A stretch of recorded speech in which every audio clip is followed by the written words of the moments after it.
सरस्वती नमः। श्री इष्ट देवताभ्यो नमः। श्री कुल देवताभ्यो नमः। श्री सद्गुरु चरण कमलेभ्यो नमः।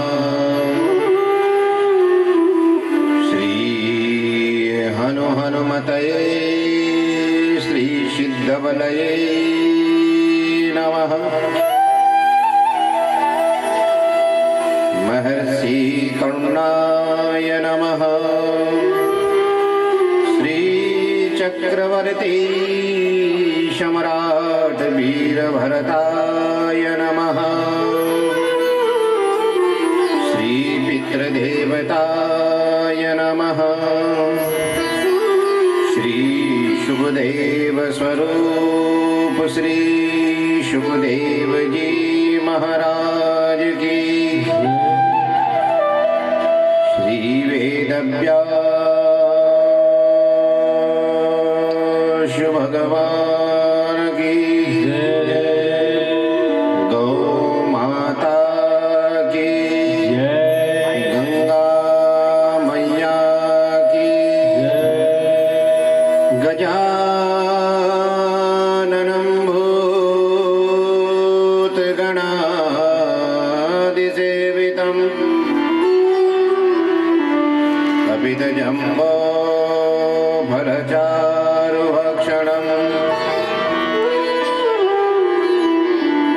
उमासुतं शोकविनाशकारकम्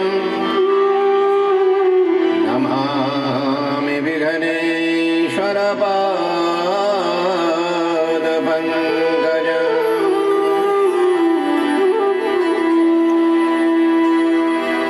वर्णानां मर्दसङ्घानां रसानां छन्दसामपि मङ्गलानां जगर्तारो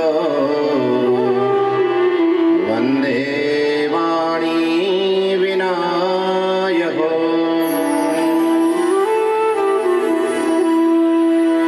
गुरुर्ब्रह्मा गुरुर्विष्णु गुरुर्देवो महेश्वर गुरु साक्षात् परब्रह्म तस्मै श्री गुरुवे नमः।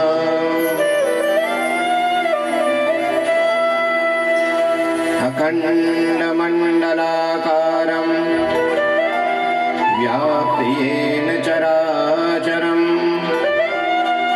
तत्पदं दर्शितं येन तस्मै श्री गुरुवे नमः। व्यासाय विष्णुरूपाय व्यासरूपाय विष्णवे नमो वे ब्रह्मनिधये वासिष्ठाय नमो नमः। व्यासाय वसिष्ठनकारम् शक्ते पौत्रं च कल्मषम्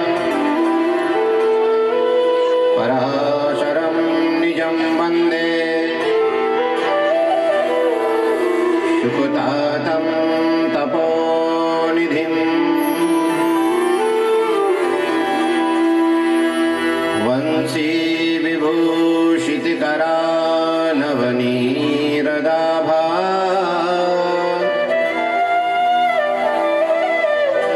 पीताम्बरधरणबिम्बफलोधरोष्ठा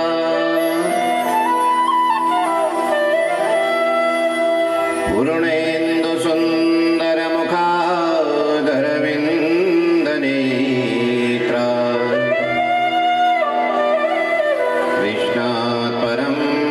किमपि तत्त्वमहं न जाने।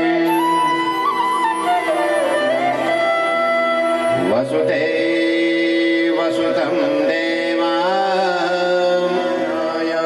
वासुदेवाय हरये परमात्मने प्रणतु क्लेशनाशाय शङ्करं नौमि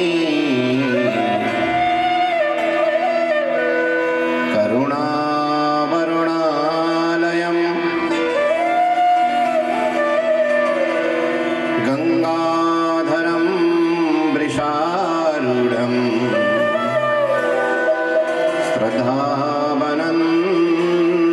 श्रद्धावनन्तमस्तकम्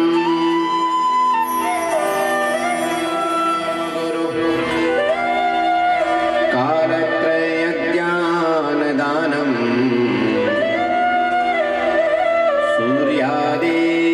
सूर्यादीनवग्रहान् गणपति भक्त्या प्रणमेश्वर भक्त्या प्रणमेश्वर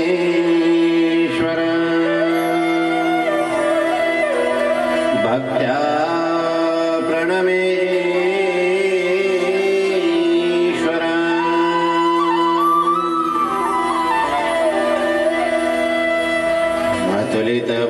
अतुलितबलधामं हेमशैलावदेहम् अतुलितबलधामं हेमशैलावदेहम् धनुजवनकृशानां ज्ञानिनाम् अग्रगण्यम् सकलगुणनिधानं वानराणां मधीशम्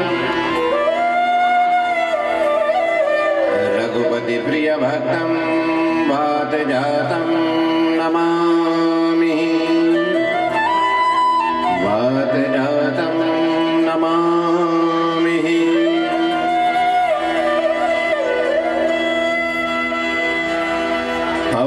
पवनतनय बल पवन समाना पवनतनय बल पवन समाना बुद्धि विवेक विज्ञान निधान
सिद्धबली बाबा की जय, आनंद कंद भगवान की जय, बोलो इष्ट देवताओं की जय, कुल देवताओं की जय, ग्राम देवताओं की जय, नागराज भगवान की जय, बोलो नरसिंह भगवान की जय, चक्रवर्ती सम्राट वीर भरत जी महाराज की जय, महर्षि कर्ण की जय, जगदेव राजा की जय, बोलो ओमकारेश्वर महादेव की जय, बोलो सिद्धेश्वर महादेव की जय, बोलो त्रिलोकेश्वर महादेव की जय, सत्य सनातन धर्म की जय, हर गंगे हर नर्मदे जटा शंकरे, नमः पार्वती पतये, हर हर हर महादेव शंभो। विगत आत्मा बख्तावर सिंह बिष्ट जी, उनकी स्वर्गीय धर्मपत्नी गिंदोरी देवी जी और उनके स्वर्गीय पुत्र धीरज सिंह बिष्ट जी और अब बिष्ट परिवार के समस्त पितृ श्रीमती शिखरी देवी एवं बालमती देवी, पत्नी श्री नारायण सिंह बिष्ट,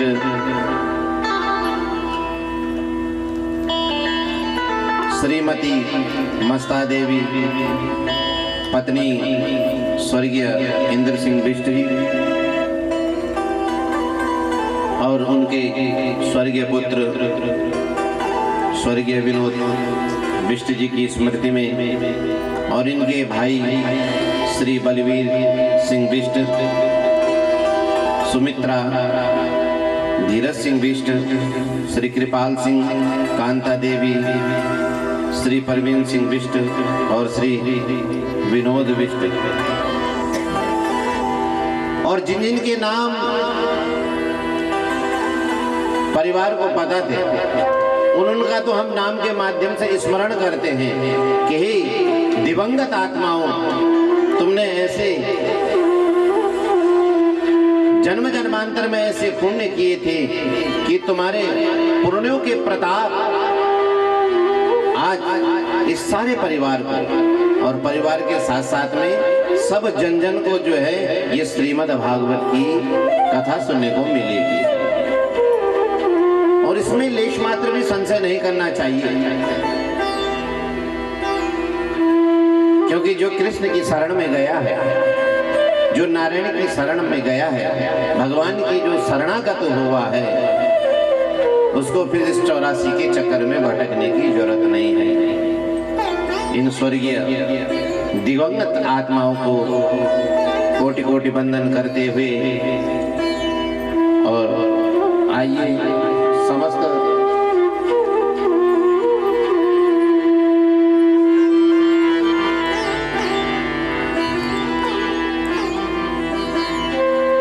इस बिष्ट परिवार में श्रीमान हुकम सिंह बिष्ट, पत्नी मुन्नी देवी, पुत्र वीरेंद्र बिष्ट, पुत्र वधु विमला देवी, इनकी पुत्रियां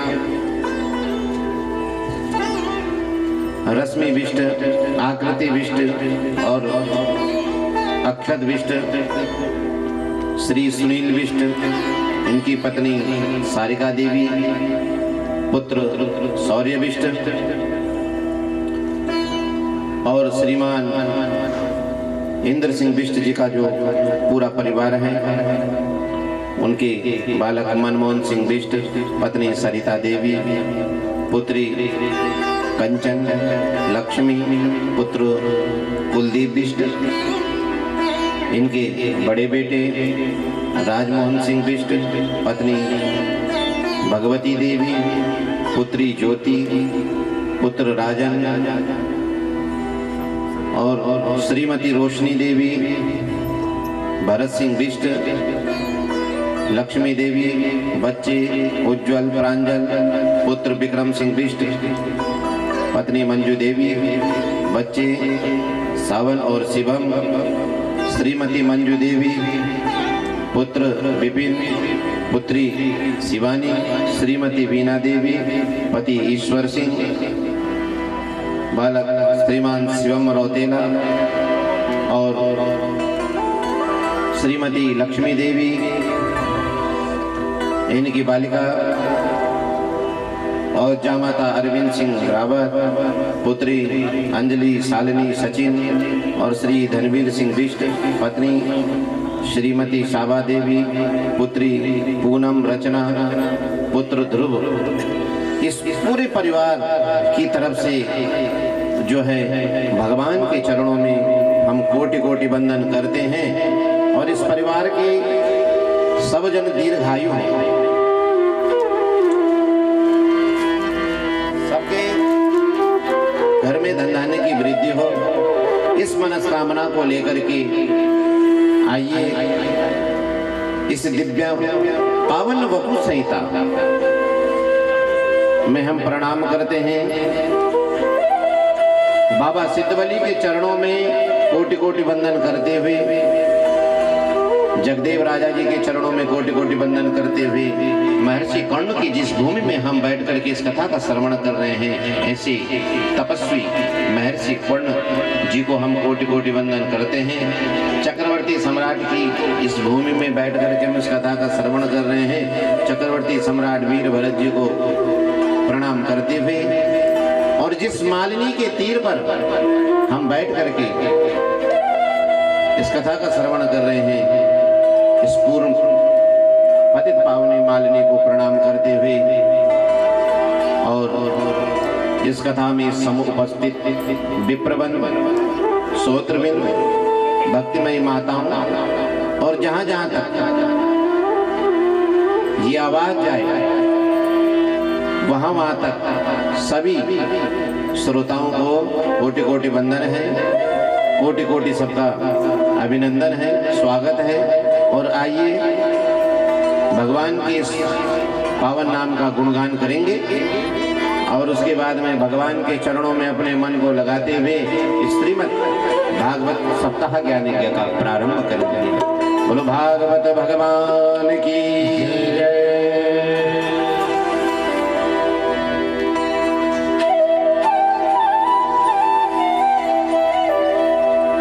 सीताराम वंदना, राधे श्याम वंदना, सीताराम वंदना, राधे श्याम वंदना, सीताराम वंदना, राम वंदना, राधे श्याम वंदना, सीताराम वंदना, राधे श्याम वंदना। अंजना के नंदना की बार बार वंदना, सभी गाइए। अंजना की बार बार वंदना, अंजना के नंदना की बार बार वंदना, अंजना के नंदना की बार बार वंदना, अंजना के नंदना की बार बार वंदना, अंजना के नंदना की बार बार वंदना। मन और अंतःकरण पवित्र हो जाता है और अपने मन और अंतःकरण को शुद्ध कीजिए और तब भगवान की कथा में प्रवेश मिलता है। तब जीव भगवान का और जो भगवान की ये दिव्य पावन संहिता है, ये कथा है, इसको सुनने का अधिकारी तभी माना गया है। सभी गाइए।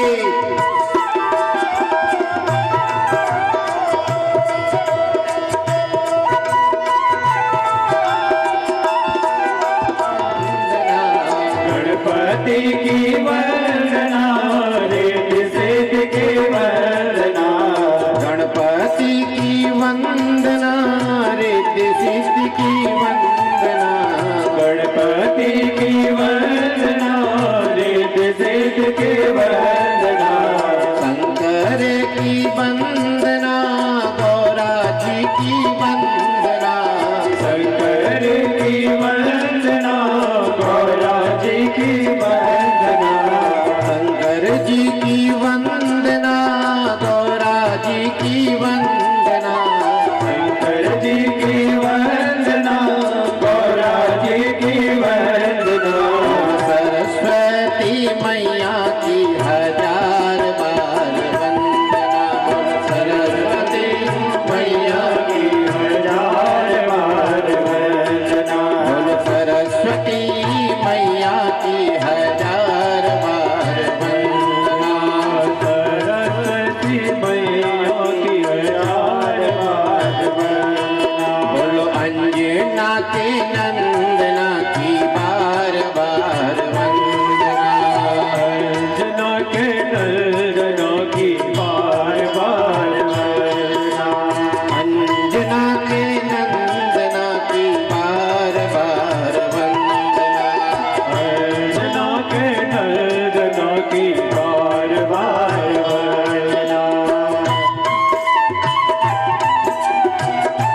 की वंदना, ब्रह्मा जी की वंदना, ब्रह्माणी जी की वंदना, ब्रह्मा जी की वंदना, ब्रह्माणी जी की वंदना, विष्णु जी की वंदना, लक्ष्मी जी की वंदना, विष्णु जी की वंदना, लक्ष्मी जी की वंदना, जी की वंदना, बोलो लक्ष्मी जी की वंदना, विष्णु जी की वंदना, लक्ष्मी जी की वंदना, सिद्ध बले बाबा की हजार बार वंदना, सिद्ध बले बाबा की हजार बार वंदना, बोलो सिद्ध बले बाबा की हजार बार वंदना, सिद्ध बले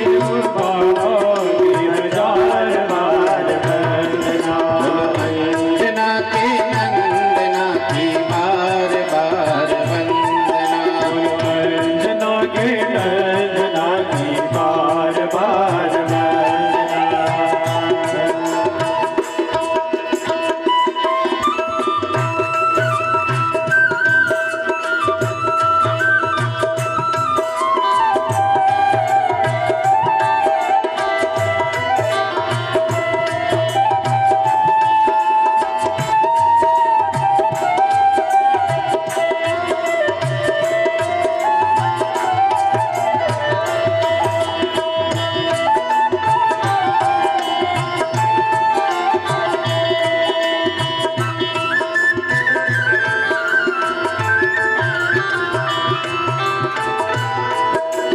अम्बे जी की वंदना, जगदम्बे जी की वंदना, अम्बे जी की वंदना, जगदम्बे जी की वंदना, अम्बे जी की वंदना, जगदम्बे जी की वंदना, अम्बे जी की वंदना, जगदम्बे जी की वंदना, अम्बे जी की वंदना, जगदम्बे जी की वंदना, अम्बे जी की वंदना, जगदम्बे जी की वंदना, नागदेव की वंदना, नरसिंह देव की वंदना, नागदेव की वंदना, नरसिंह देव की वंदना, नागदेव की वंदना, नरसिंह देव की वंदना, नागदेव की वंदना, नरसिंह देव की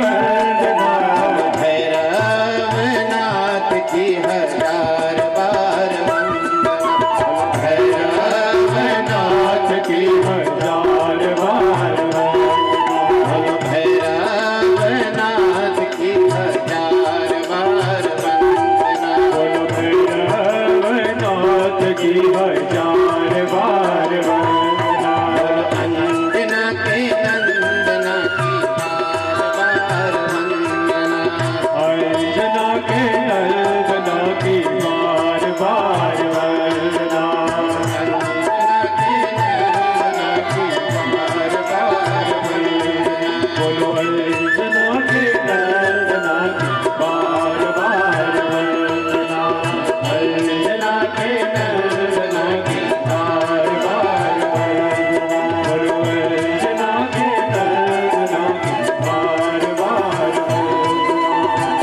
अंजना के नंदना की बार बार वंदना, अंजना के नंदना की बार बार वंदना, अंजना के नंदना की बार बार वंदना, अंजना के नंदना की बार बार वंदना, अंजना के नंदना की बार बार वंदना, अंजना के नंदना की बार बार वंदना, अंजना के नंदना की बार बार वंदना, अंजना के नंदना की बार बार वंदना।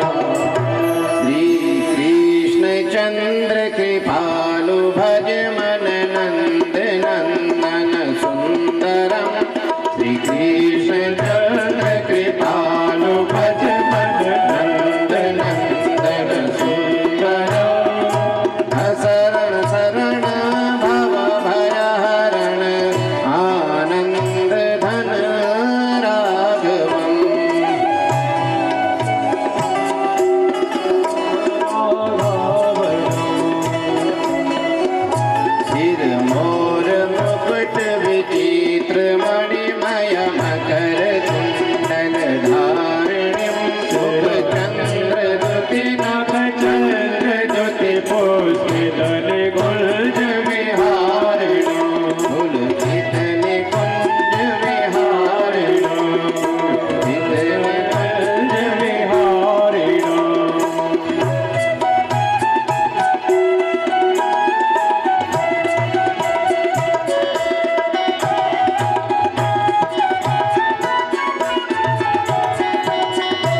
वृषभानुनन्दिनी वामदेशे शोभित सुमन सिंहासन कृपाल भज मन नंदन सुंदर शरण शरण भव भयहरण आनंद धन राधा भरऊ आनंद धन राधा भरऊ आनंद धन राधा भरऊ मन विरह कंस निकंदनम मम विरह कंसन कंदन मम विरह कंस कंदन श्री कृष्ण चंद्र कृपाल भज मन नंदन धन सुंदर पदि पंकज पंजरान्ते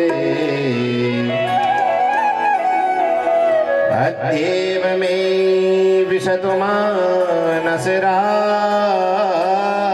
हंसम्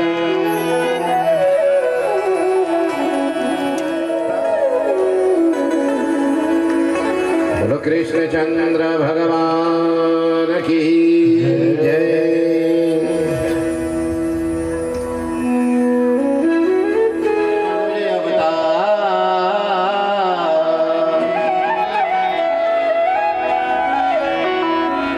भगवान का अवतार इस धरा धाम पर विप्रधेन सुर संत हित लीन मनोज अवतार। भगवान इस धरा धाम पर जब बार बार आए हैं किसके कारण?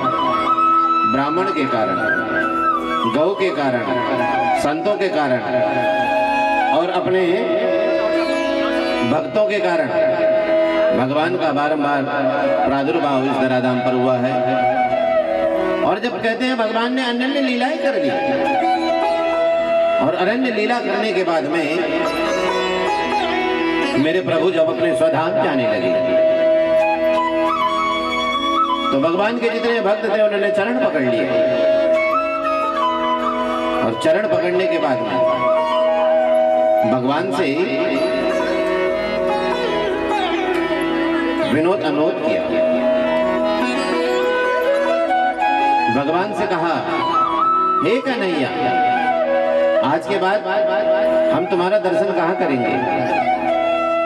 कहाँ आप हमें दिखोगे? तो जाते जाते कन्हैया ने क्या कहा कि घोर कलयुग जब आएगा तो इस कलिकाल कलयुग में मनुष्य के पास जब समय नहीं होगा,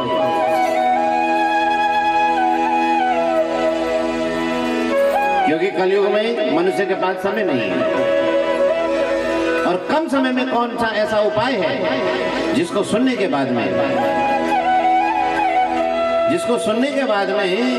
कहते हैं कि मनुष्य पापों से मुक्त हो जाएगा।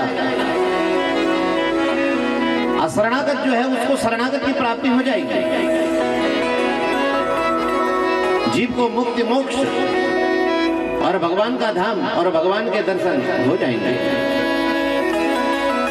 भगवान ने स्वधाम जाते जाते सब भक्तों को समझाया कि अगर आज के बाद तुम मेरा दर्शन करोगे ना तो मेरा दर्शन तुमको इस कलिकाल कलयुग में जो धर्म है, धर्म कौन है? जो एक टांग पर खड़ा है।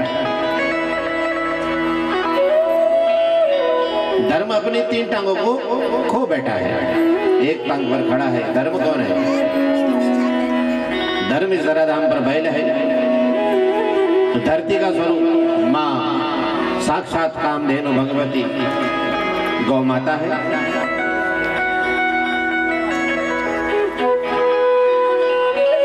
क्योंकि गौ के ही रोम रोम में और कहते हैं कण कण में देवता विराजते हैं।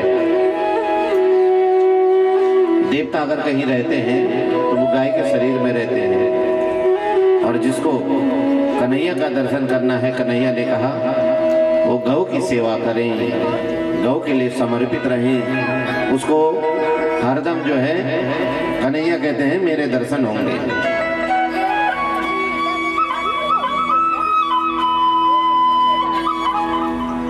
और कहते हैं जाते जाते भगवान का जो दिव्य तेज था, जिस तेज की क्रांति सब जगह विद्यमान थी। वो भगवान का जो दिव्य पावन तेज था,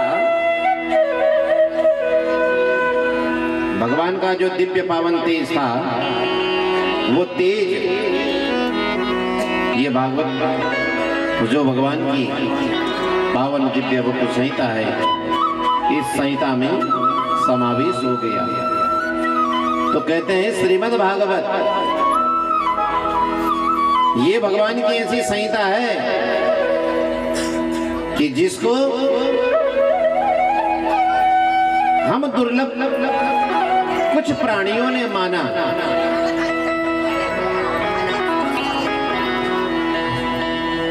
क्योंकि भागवत के जो पन्ने हैं ये स्वयं भगवान कृष्ण इसमें समाहित है। भगवान कन्हैया की वामंग जो मूर्ति है वही श्रीमद् भागवत है। कहते हैं कि जो श्रीमद् भागवत के पन्ने हैं ना, ये पन्ने कौन है? ये स्वयं राधा जी हैं।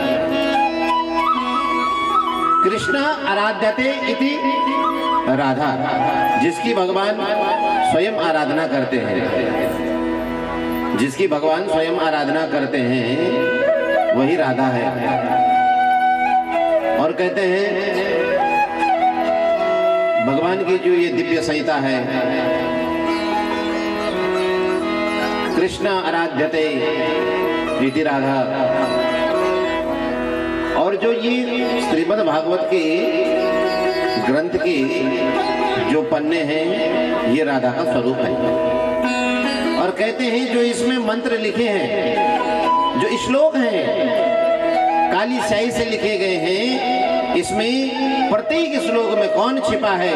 भगवान कन्हैया छिपे हैं। बोलो कृष्ण कंद भगवान की जय। तो भगवान का वो दिव्य तेज श्रीमद् भागवत में विद्यमान है। इसलिए कलयुग में ये मानवा पापकृतस्य सर्वदा, कि कलयुग के मानव जो हैं सर्वदा पाप में रहता है। और इस पाप से प्रायश्चित कैसे व्यक्ति को मिले? क्योंकि कलिकाल कलयुग में जीव के पास समय बहुत कम है।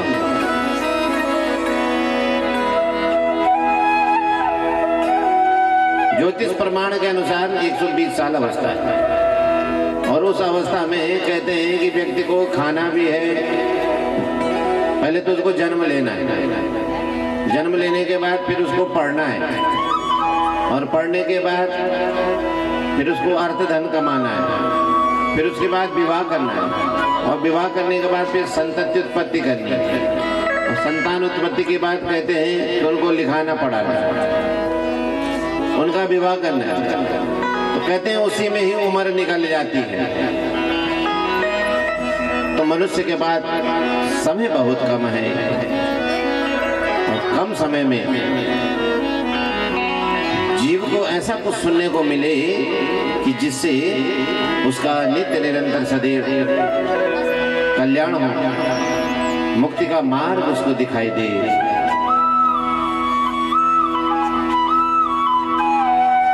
तो कलिकाल कलयुग में अगर भगवान कृष्ण के कहीं दर्शन करने हैं तो वो श्रीमद् भागवत है। क्योंकि ये जो श्रीमद् भागवत है ये कहते हैं भगवान पराशर नंदन वेद व्यास भगवान, पराशर जी के पुत्र वेद व्यास, जिन्होंने अष्टादश पुराण की रचना की, वो पुराणों की रचना की, पुराण भी लिखे, और पुराणों के बाद कुछ उप पुराण भी हैं।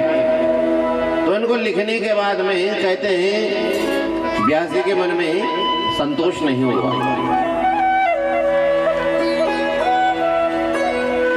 और श्रीमद् भागवत की जो ये उत्पत्ति है ये असंतोष के कारण उत्पत्ति हुई है। और कहते हैं जब असंतोष के कारण जब व्यक्ति को संतोष प्राप्त होता है तब कहते हैं कि सर्वदा क्या होता है, कल्याण होता है। बोलो जय श्री कृष्ण। तो असंतोष व्यास जी का, जब व्यास जी को असंतोष की प्राप्ति हुई और असंतोष की प्राप्ति में व्यास जी जब बैठे हुए थे और कहते हैं कि असंतोष के कारण पुराण लिख दिए, वेद लिख दिए, उपनिषद लिख दिए, शास्त्र लिख दिए, उपपुराण लिख दिए, लेकिन फिर भी असंतोष रहा। और कहते हैं कि असंतोष के कारण तब जाकर के सरस्वती नदी के तट पर बैठ करके गणेश जी की पावन दिव्य लेखनी पराशर नंदन वेद व्यास भगवान की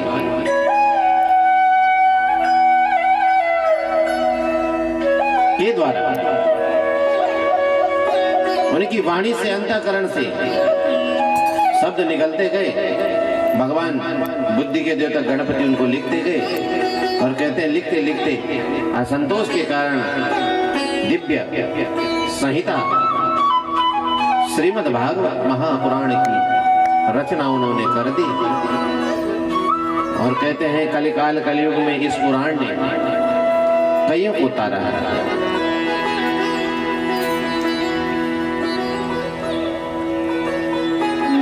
स्वर्गीय श्रीमान इंद्र सिंह बिष्ट जी एक माध्यम बने हैं और बिष्ट परिवार के जन्म जन्मांतर के पुण्यों का आज उदय हुआ है, जो हम लोगों को 7 दिन तक सप्त दिवसीय सप्ताह रूपी ये भागवत दिव्य वपु संहिता का हमको श्रवण करने को मिलेगा। कहते हैं कि भगवान की कथा सुनने वाला भी तरता है। जो भगवान की कथा को सुनता है ना, ध्यान पूर्वक सुनिए ना, जो भगवान की कथा को सुनता है उस जीव का भी कल्याण होता है। और कहते हैं कि भगवान की जो कथा कहने वाला जो वक्ता होता है उस वक्ता का भी कल्याण होता है। और कहते हैं जहां जहां तक ये कथा जानता न जानता वापी, जाने और अनजाने में कोई इसको सुन ले तो ये कथा ऐसे नहीं कहती है कि ये इस गंगा में स्नान करने नहीं आया, क्योंकि कथा रूपी गंगा है। देखिए एक गंगा वो है जिसके दर्शन करने के लिए हम कहाँ जाते हैं, हरिद्वार में जाते हैं। एक गंगा का दर्शन करने के लिए, उस गंगा में स्नान करने के लिए हम हरिद्वार जाते हैं। और एक यह श्रीमद् भागवत रूपी कथा रूपी गंगा है। अंतर यह है कि उस गंगा में स्नान करने के लिए जाना पड़ता है, और एक ये गंगा है, ये गंगा स्वयं हमारे घर पे आती है, हमारे नगर में आती है, हमारे मोहल्ले में आती है, हमारे क्षेत्र में आती है। और ये दिव्य भागवत की जो गंगा है, कहता है कि गंगा को इस धराधाम पे भगीरथ जी ने मजबूर कर दिया कि माँ तुम्हें मेरे संग चलना पड़ेगा मेरे पूर्वजों के उद्धार करने के लिए। और ठीक उसी प्रकार परीक्षित स्वरूप स्वर्गीय इंद्र सिंह बिष्ट जी की पुण्य पावन स्मृति में ये जो भागवत कथा है आज उनके समस्त पितरों का तो कल्याण करेगी, लेकिन जो जो हम भगवान की इस कथा को सुन रहे हैं ये सबका कल्याण करेगी। एक अभिप्राय के रूप में मैं आपको समझाता हूं। अगर जाने और अनजाने में कथा यूं नहीं कहती कि जो आया नहीं है, ये कथा तो किसी के कानों में कहीं दूर जा रहा कोई मुसाफिर हो, उसके कानों में भी ये कथा चले जाएगी ना, तो उसका उतने सुनने से ही क्या होगा, कल्याण होगा। और जो इसको यहाँ पे सुन लेगा उसका भी कल्याण होगा। जैसे विष होता है ना, जहर, जहर को कोई किसी ने अनजाने में खा लिया तो वो जहर जो है कि क्या करता है, प्राणों का हरण कर देता है। अगर किसी ने अनजाने में खा लिया, किसी को पता नहीं है कि ये विष है, और किसी ने अगर उसको जानते हुए भी खाया, हमको पता है कि ये विष है, तो विष का एक स्वभाव होता है कि अगर उसको जीव कोई भी जान के खाए तो तब भी वो जान ले लेता है, और अनजाने में खाए तब भी वो जान ले लेता है। वैसे ये भगवत पावन कपूर संहिता भगवान की ये श्रीमद् भागवत एक ऐसा ग्रंथ है, साक्षात भगवान मेरे कन्हैया है, कि भगवान की इस दिव्य संहिता की कथा का जो श्रवण कर लेता है, चाहे उस जीव ने जान के किया, चाहे उसने अनजाने में किया, ये सर्वत्र जीव का कल्याण मात्र का, मुक्ति मात्र का एकमात्र क्या है, साधन है। ये मानवा पाप कृतस्य सर्वदा, ये मानवा पाप कृतस्य सर्वदा।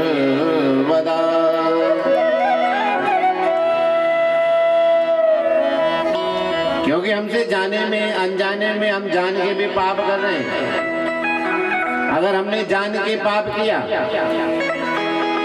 तो उस पाप का दंड भी हमें भुगतना, और चाहे हमें अनजाने में पाप हो गया तो उस पाप का दंड भी कौन भुगतेंगे, पड़ोसी नहीं भुगतेगा, हम स्वयं भुगतेंगे। चाहे हमने जान करके पाप किया, चाहे अनजाने में पाप किया।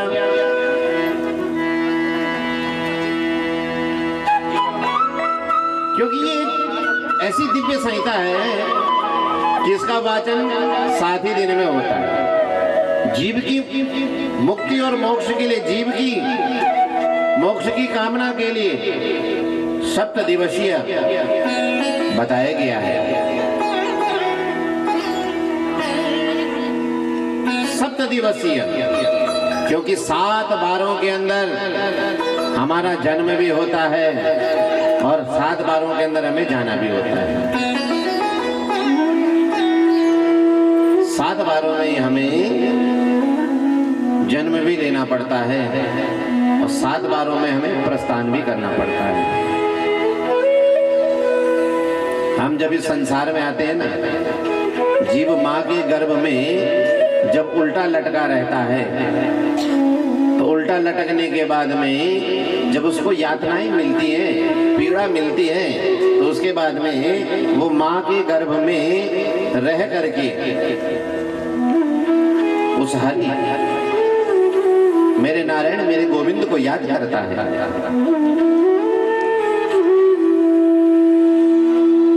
गर्भ में एक प्रतीक जीव करता है। वो प्रतिज्ञा क्या है कि गर्भ माही कौन किया था,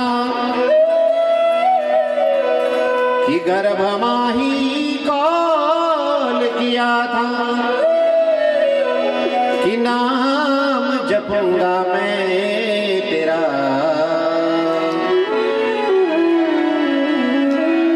कि गर्भ माही कौन किया था, नाम जपूंगा मैं तेरा। इस झूठी दुनिया में आके मान लिया है ये मेरा।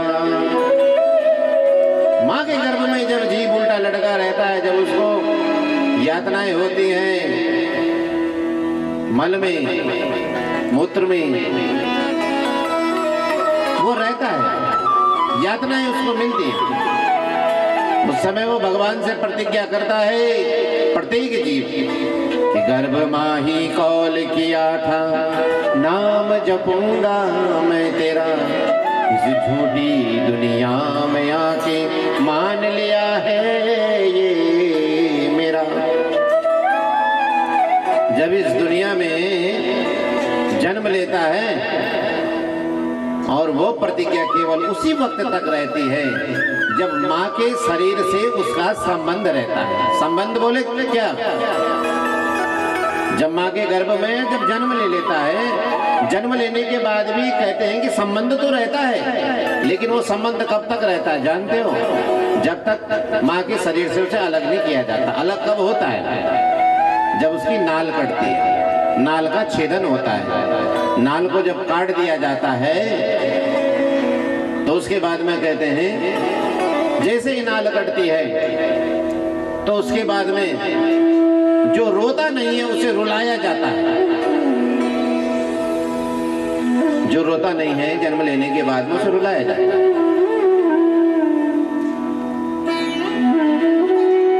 और जब रुलाया जाता है तो उसी समय जब नाल कटती है माया उससे लिपट जाती है। माया जब लिपट गई कि भूमि भई बैडाबर पानी, भूमि परत बैडाबर पानी, जन जा वही माया लिपटानी। भूमि परत बैडाबर पानी, जन जा वही माया लिपटानी।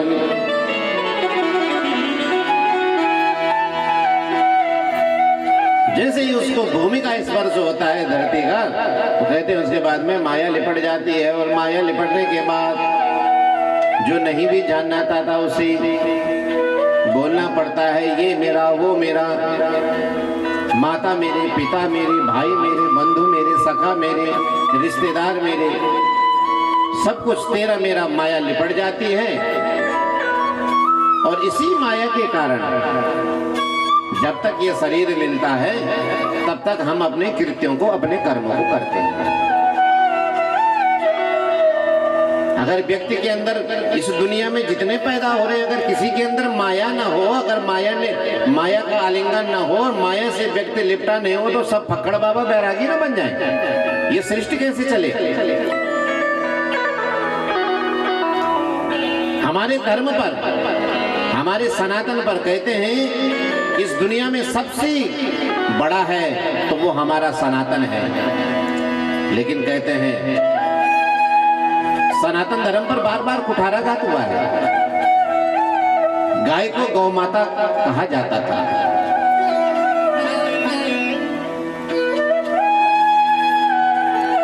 श्रीमद् भागवत की वपु को भागवत भगवान कहा जाता था, भागवत भगवान कहा जाता था, गाय को गौ माता कहा जाता था। लेकिन सनातन धर्म पर बार बार कुठाराघात हुआ है। इस देश में अंग्रेज भी आए, उन्होंने गाय को पशु बना दिया।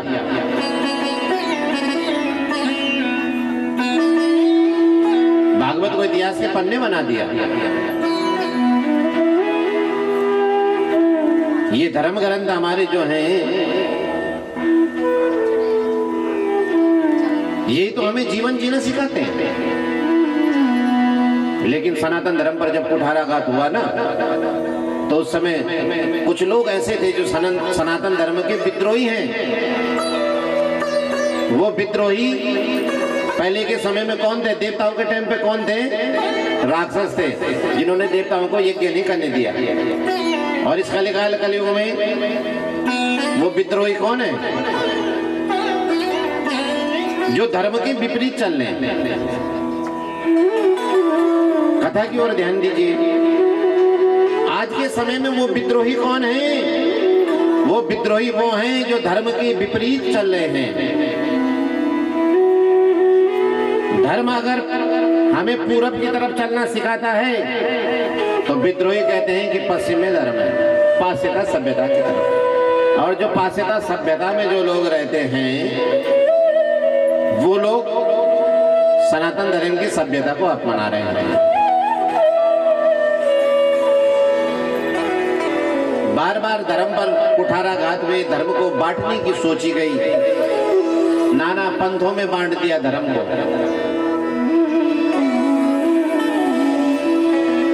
दुनिया में ये हमारे धर्म ग्रंथ हमको बतलाते हैं कि व्यक्ति को, जो व्यक्ति निगुरा अपने प्राण त्यागता है ना, जिसका जीवन में कोई गुरु नहीं है, जीवन में जिसका कोई गुरु नहीं है, बगैर गुरु के अगर कोई प्राण त्यागता है ना, तो वो भगवान के धाम की प्राप्ति उसको नहीं होती है। क्यों? लेकिन दुनिया में जरूरी नहीं है। सबसे पहली माँ इस धरती की कौन है? वो जगत जननी है, जिसने हमें अपनी कोख में रख करके जन्म दिया। सबसे बड़ी गुरु जो है माँ होती है। माँ के बाद पिता का स्थान है, और पिता के बाद जिन गुरु ने हमें शिक्षा की है। और जो हमारे शिक्षा गुरु, दीक्षा गुरु, जो हमारे माँ और पिता, इन सबके जो गुरु कौन है इस दुनिया में? जो जो हमारे गुरु बतलाए गए हैं, इन गुरुओं के भी जो गुरु हैं,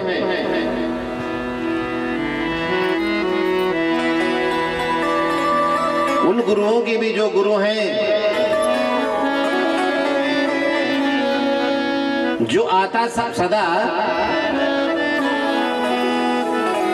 जो आता सदा, जो इस दुनिया में आया है, जो आता सदा और जो आता न जाता, और जो आता जाता वो कौन है? मनुष्य, जो दुनिया में एक बार आ गया और जो यहां से नहीं गया। तो लोग कहते हैं, जो सनातन धर्म के विद्रोही हैं, कि सनातन धर्म के नाना पंथ बना दो, अलग अलग धर्म बना दो।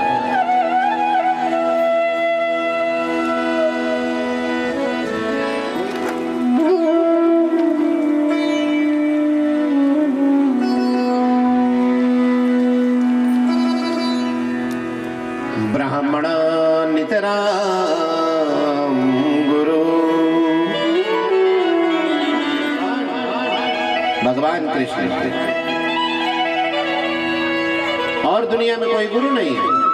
गुरु में अगर दुनिया में गुरु है, कृष्ण वंदे जगत गुरु, तो जगत गुरु की उपाधि किसको मिली है? भगवान कृष्ण को मिली है। तो इसलिए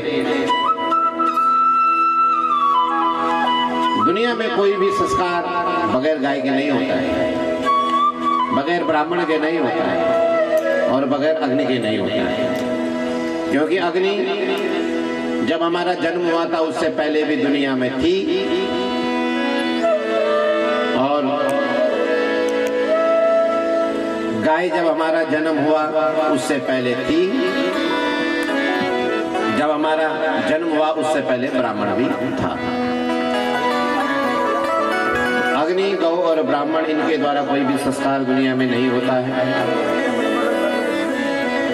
तो आइए इस पावन दिव्य बपू का श्रवण करते हुए श्रीमद् भागवत का जो ये दिव्य संहिता है, इसके महात्मा के बारे में जानते हैं कि महात्मा क्या है।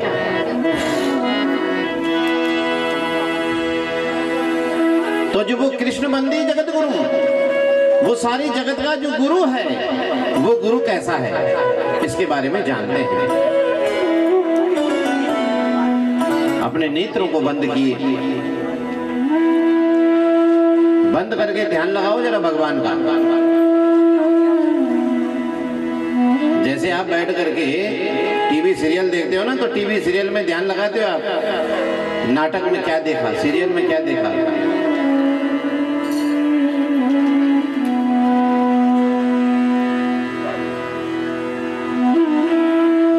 नेत्रों को बंद करके भगवान का ध्यान लगाओ कि भगवान का स्वरूप कैसा है, कैसा स्वरूप भगवान का है। भगवान कृष्ण को, उन जगत गुरु को कैसे देखते हैं, कैसा उनका स्वरूप है। सच्चिदानंद रूपाय सच्चिदानंद रूपाय विश्वोत्पत्त्यादि हेतवे तापत्रे विनाशाय श्रीकृष्णाय वयं नुमः। श्रीकृष्णाय वयं नुमः। सच्चिदानंद रूपाय विश्वोत्पत्त्यादि हेतवे तापत्रे विनाशाय श्रीकृष्णाय वयं नुमः।